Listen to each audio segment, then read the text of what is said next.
Dear students, आज का हमारा टॉपिक है वाच्य।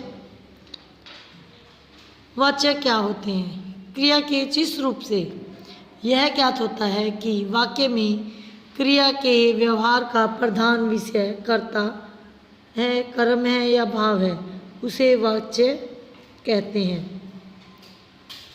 इसे उदाहरण द्वारा हम समझेंगे।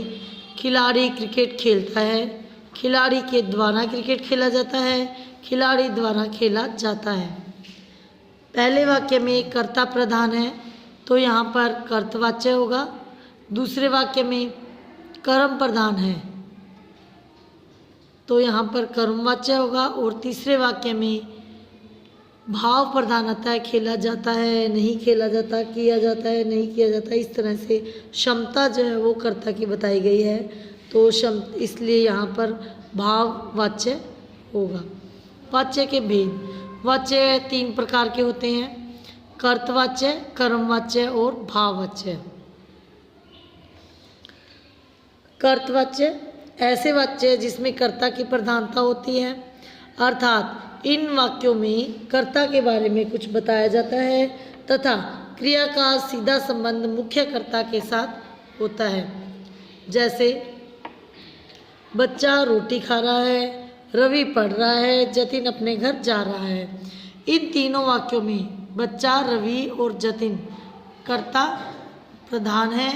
क्रिया और लिंग वचन तीनों वाक्यों में संबंधित कर्ता के लिंग वचन के अनुसार है, इसलिए ये वाक्य कर्तवाच्य है।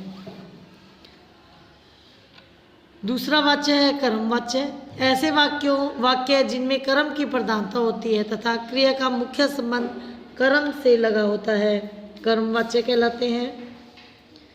जैसे बच्चे द्वारा रोटी खाई जाती है, रवि द्वारा पाठ पढ़ाया जाता है, जतिन द्वारा घर जाया जाता है।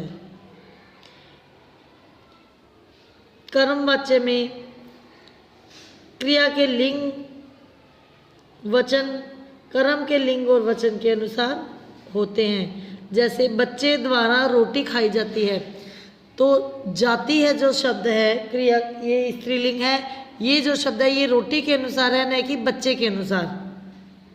अगर बच्चे के अनुसार होता तो यहाँ पर जाती है की जगह जाता है होता, लेकिन ये कर्म के अनुसार है, रोटी के अनुसार है यहाँ पर क्रिया, तो क्रिया का रूप कर्म के अनुसार है, इसलिए यहाँ कर्मवाच्य है। अगला जो हमारा वाच्य है वह है भाववाच्य। भाववाच्य का अर्थ है क्रिया का भाव क्रिया के जिस रूप में न तो कर्ता प्रधान होता है और न ही कर्म प्रधान होता है, वहाँ पर क्रिया का भाव प्रधान होता है। जैसे नीरज से चला नहीं जाता, सुमित से खेला नहीं जाता। इस तरह इन वाक्यों में कर्ता की क्षमता का भाव दिया गया है, तो यहाँ पर भाववाच्य है।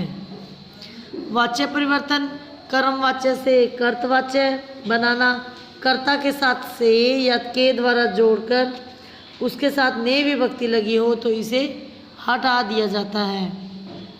कर्मवाच्य से कर्तवाच्य बनाने के लिए क्रिया में आ, ई, ए हो अथवा या जोड़ते हैं। क्रिया के साथ जा धातु को क्रिया के लिंग वचन काल पुरुष के अनुसार प्रयोग किया जाता है। जैसे विद्यार्थी पाठ पढ़ चुका है, ये कर्तवाच्य है। इसको हम कर्मवाच्य में लिखेंगे तो विद्यार्थी के द्वारा पाठ पढ़ा जा चुका है।